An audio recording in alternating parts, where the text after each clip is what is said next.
Ассалаумағалейкум достар, қазақша каналға қош келдіңіздер. Және сіздердің алдарыңызда мен. Достар, бүгін сәрсенбі, сәтті күн, барлықтарыңызға сәтті күн болсын. Ал біздің коллегияларға дейміз ғой, таксистерге барлықтарыңызға жақсы клиенттер, жақсы чевыйлар болсын. Клиенттеріңіз көп болсын, настроенияларыңыз түспесін. Ал бүгін сәрсенбі, қазір сағат 9-дан 48 минут кетті. Мен енді ғана жұмысқа шығып жатырмын, оны мойындаймын. Себебі мен кеше түнде кеше ұйықтадым, бүгін таңертең тұра алмадым. Негізі кеше жұмысқа желание болмай, енді шаршадым. Күнде таңғы 7-8-ден түнгі 12-ге дейін жұмыс істеп жатырмыз. Негізі бұл ай мен 30 күн екен деп ойлап қалдым. Февраль 28 күн екен. Енді алға қойған мақсатыма жете аламын ба, жете алмаймын ба, енді тырысам әрине. Бірақ міне бүгінгі бір күн, кешегі бір күн кетті. Мен ойлаған 29-30 число жоқ, 3 күн кетті. Енді қалған күндер тоқтамай жұмыс істей аламыз ба, істей алмаймыз ба? Енді осы жұмыстың барысында көре жатамыз. Айдың соңында қорытындыда видео түсірем. Менде қандай план болды, не істедім, не істей алдым, не істей алмадым. Енді қазір бүгін сәрсенбі, 8 число, 9-дан 49 минут кетті. Біз әлі ешқандай заказ алған жоқпыз. Үйден енді шығып, кеше очередте көп тұрып автомойкаға машинамды өзім жуып алдым 1200 теңгеге. Содан кейін 2-3 заказ тапсырыс жасадым да, қайтадан үйге келдім, тамақ іштім. Содан кейін жұмысқа шығуға аяқ тартпады, сол күйі үйде қалдым. Енді қазір қосамыз, машинамыз тап-таза, бензиніміз тәуір бар. Енді мына жерде 366 километрге жетеді деп тұр, бірақ бұл жетпейді. Бұл енді трассадағы өлшемі болса керек, қаланың ішінде жетсе бір 250 километрге жететін шығар. Онда 250-ге жетсе, өткенде 277 жүрген, осы видеода көрсеңіздер болады. Бұдан алдыңғы видеоларда 277 километр жүрген бір күнде. Енді бүгін көреміз. Бүгінгі мақсат, Құдай қаласа, ең аз дегенде 40 тапсырысқа үлгеру. 40 тапсырысымыз бізде 8500 теңге болады. Егер 45-ге үлгерсек, 10.000 теңге бонус, иншалла. Енді қазір қысқа заказдарды орындауға тырысамыз. Бонус беретін нелерде соларды үлгерсек, Құдай қаласа, бүгінгі табысымыз жақсы болады деп ойлаймын. Иншалла, барлықтарыңызға сәттілік. Ал достар, кеттік, заказды қабылдаймыз. Достар, мінекей 9-дан 52 минут кетті. Мен әрең дегенде кірдім мынаған. Енді кірсем, пройдите проверка личности деп жазып қойыпты. Осын қазақшаға аудар болу керек. Қазақшаға аударсақ дауыс шықпайды екен. Енді қазір қараңыздар, міне тағы да істемей тұрма, или менің интернетім жақсы жасамай тұрма, мен соған кішкене таң қалып тұрмын.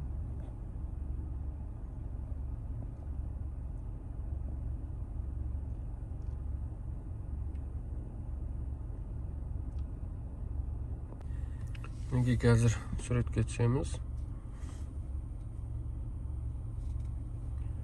Енді жібереміз. Отправлено дейді. Енді 15 минут күте тұру керек, себебі сразу өтпейді бұл. Менің интернетім дұрыс жасамай тұрма. О, машалла, өтіп кетті ғой сразу. Енді приглашение друзей дейді. До 23 000 за каждого друга, которого сервис бонуса действует до 28-го. Не дейді. Больше поездок, больше бонус.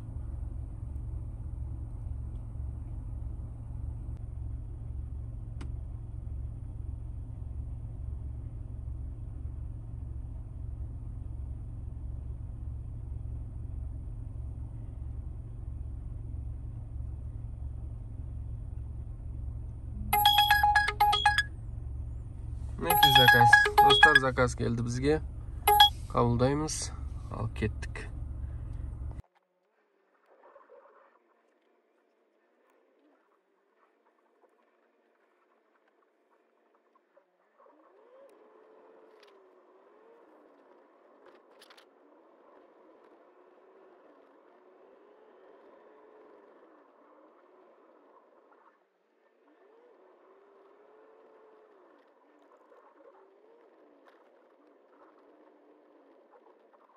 birinchi topshiriqimizni olib keldik. 600 tenge chiqdi. Спасибо за поездку. Заказ будет оплачен картой. Yo'llar kichkina tayyor ekan, 11-12 minutda olib keldik. Endi hozir ko'ramiz. Do'stlar, bizga zakaz keldi.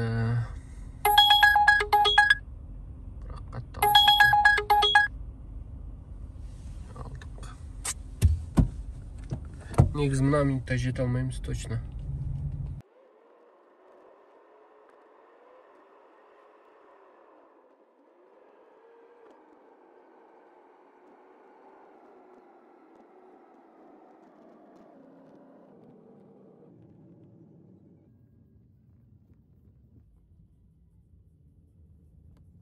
Достар, мына смокты көрдіңіздер ме? Ана жер үйлер ғой, мына қазір мен жүрген Михайловка барлығы жер үй, көмірді көп жағады екен. Қарағандыда көмір теген ғой деймін, я. Страшный көмірді жағады, иісі деген осылай бұрқырап тұр.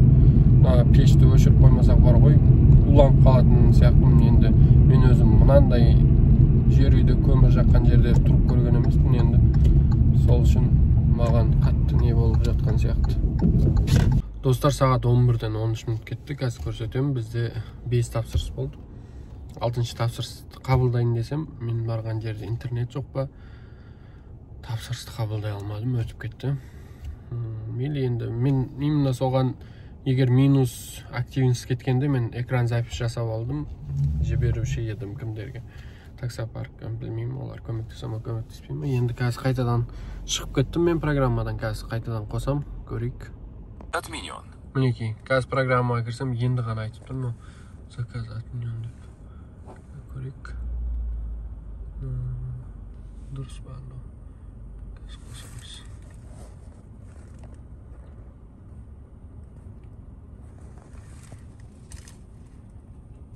Сағат 11-ден 14 минут кетті. Біз онда заказ қабылдадық, қателеспесем. Онда қабылдадық, мінекей. 1 сағат 15 минут болды. Құдай қаласа үлгеретін шығармыз 40-қа ма, 50-ге ма. 50-ге үлгерсек күшті болушы еді. Енді көреміз, үлгереміз ба, үлгермейміз ба. Достар, мінекей сағат 12:54 болды. Мен 16-шы тапсырысқа кете жатырмын. Сағатына 5 тапсырыстан соң жатыр. Шынын айтсам, кішкене алыс заказдарды қабылдап жатқан жоқпын. Ешкімге айтпаңыздар. Солай, достар. Бағана коробканы көрдіңіздер ме? Бір заказға барсам, пешеходты ортасына жолға қойып кетіп. Біреу қойып кеткен шығар. Қазір алатын шығар десем. Қайтадан бір айналып келдім, әлі тұр. Біреу жинап жүрген адам сол жерде ұмытып кетті ма? Қалай ұмытып кетеді бірақ? Достар, қазір түскі 2-ге дейін жұмыс жасасақ та, тағы бір сағатта 5 тапсырыс жасап алсақ, супер мега қысқа заказдарды апарып жатырмыз ғой. Енді 2 заказды принимать еткен жоқпын. Сол екеуі алыстау еді. Қалғандары барлығы осылай түсіп тұр.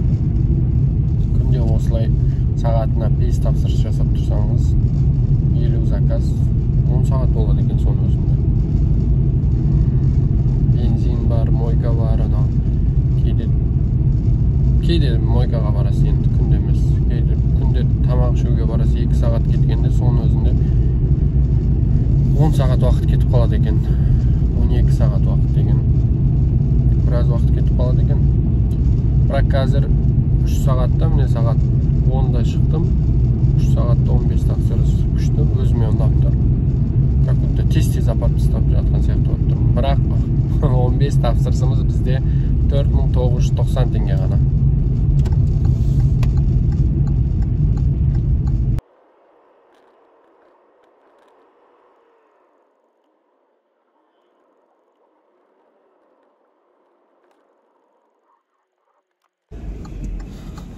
Dostlar, assalomu alaykum. Saat 14:33. 2-den 33 minut ketdi. Biz 22 topshirish jasab ulgurdik. Kuchda.